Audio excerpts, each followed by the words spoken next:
বাড়িতে হঠাৎ যদি কোনো রিলেটিভ চলে আসে, যেই মাছের রেসিপিটা মাত্র 5 মিনিটে করতে পারবেন, সেটাই আজকে বোন আপনাদের সাথে ভাগ করে। প্রথমে মাছটার মধ্যে নুন, হলুদ, লঙ্কার গুঁড়ো আর একে একে সমস্ত গুঁড়ো মশলা যেমন জিরে গুঁড়ো, ধনে গুঁড়ো এগুলো দিয়ে দিতে হবে বেশ অনেকখানি পেঁয়াজ বাটা।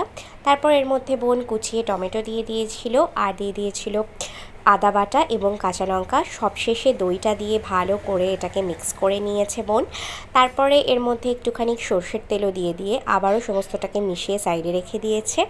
তেলের মধ্যে একটুখানি শুকনো লঙ্কা দিয়ে এই মাছগুলোকে তেলে একে একে ছেড়ে দিতে হবে এবং উল্টে পাল্টে কিন্তু ভেজে নিতে হবে কম আঁচে।